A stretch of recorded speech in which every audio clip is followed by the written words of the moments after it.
Some big news just hit the screen regarding Roman Reigns' status, so we'll see what's new there. We'll also check out what's going on with Dakota Kai, the Judgment Day, and more. Starting things off with this mysterious update from Dakota Kai, with her apparently being removed from television for unknown reasons.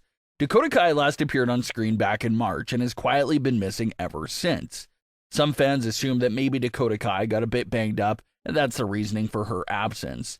But Dakota Kai took to social media platforms to say that she misses wrestling in front of everyone, and then she followed that post up by confirming that she's not injured at all and is fully healthy. So Dakota Kai noting that she's fully ready to go and cleared is what really made this television absence from her turn into a big mystery. If Dakota Kai is fully healthy, why has she been fully removed from television?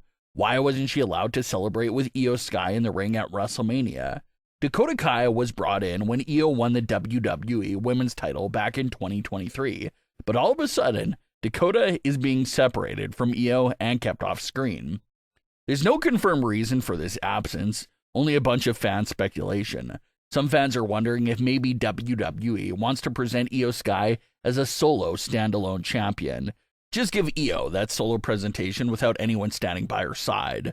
WWE did this several years ago, back with Bobby Lashley in the Hurt Business. After Lashley won the WWE title, the Hurt Business instantly ended, reportedly because they didn't want Bobby Lashley to spread the spotlight. They wanted it just to be on Bobby Lashley as WWE champion. So could that be what's going on here? They want to leave Damage Control behind and just turn Iyo into a full single star that does not have any connections to anyone else. What's weird about that idea is that at WrestleMania, and even some shows after WrestleMania, ring announcers still say that Iyo is representing Damage Control, even though the group has been pretty much non-existent. Dakota Kai has been removed from television, while Kairi Sane and Asuka are both recovering from injuries. So it is a bit weird for them to say Iyo is representing the group, when she's technically the only active member of the group that's left. There's no solid explanation behind the absence, but fans are hoping that maybe it could be leading towards a little Damage Control civil war. Maybe Dakota Kai could be returning, coming straight for Iyo Sky and the Women's World title. To make things even more insane, what if Dakota Kai returns with Kairi Sane and Asuka standing behind her? That's one way to definitely get Iyo Sky out of the group and really be on her own. The entirety of Damage Control turns on Iyo Sky and comes after her, with Dakota Kai leading the way.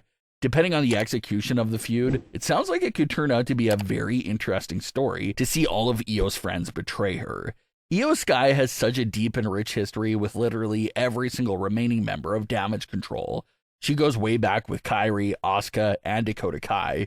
So to see them all betray her at some pivotal moment would be such a heart-crushing blow for both Iyo's character and for the audience.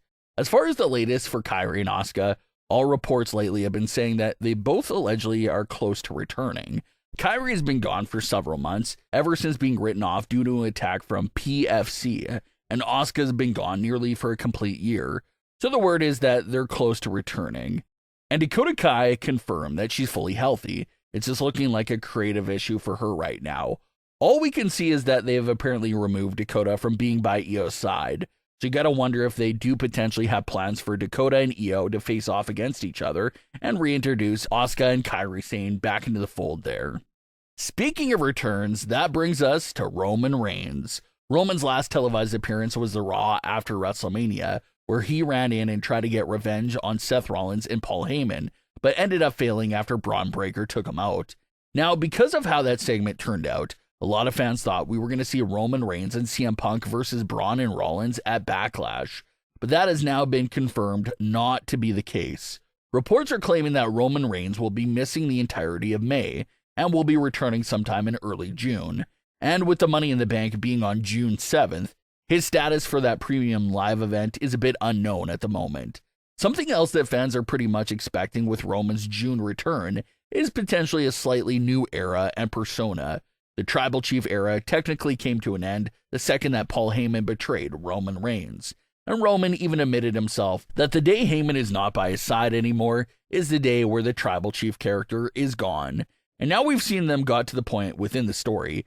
What does that mean for Roman Reigns? And where will this take his character now in current day? There's no more Bloodline members, no more Paul Heyman, no anything to be the Tribal Chief. So what major new character changes could we see from Roman Reigns there as he puts an entire end to this nearly 5-year-long persona? As far as what he may be doing upon his return, they did not have the tag team match at Backlash, but it certainly seems like they still have that tag team match sometime in the summer between Roman and Punk versus Braun and Rollins. So maybe they do turn back to that down the line.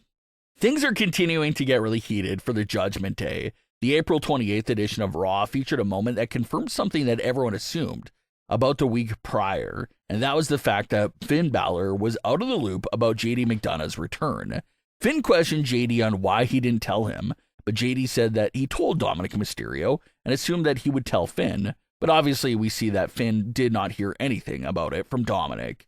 Liv then tells JD and Finn to get ready for their tag team match. JD was aware about it, while Finn had no idea that he had a match that night.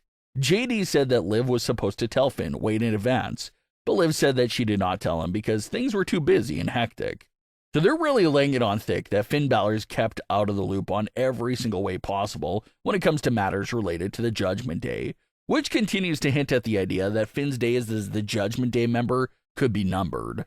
And now the new obstacle in the Judgment Day story will be Liv Morgan's absence as well. The movie that Liv Morgan is set to be a part of starts filming coming up in a week in Japan, so it's safe to assume that Liv will miss some time from Raw. So how does Liv's absence affect everything going on with the Judgment Day? Will Finn Balor regain some control of the group, with Liv Morgan temporarily being out of the picture, or will the group double down on keeping Finn Balor out of the loop from everything they're up to? Fans were also wondering what Liv's absence means for the women's tag team titles. Will they let Liv and Raquel hold on to the titles? Will they strip them of the titles? Judging by how Nick Aldis said Liv's time off was approved, it does seem like they're letting them hold on to the titles. But still, you never know what other twists the story may include. Maybe Finn does something to put the women's tag team titles at risk as a very subtle way to get back at Liv Morgan and the Judgment Day for keeping them out of all the plans going on.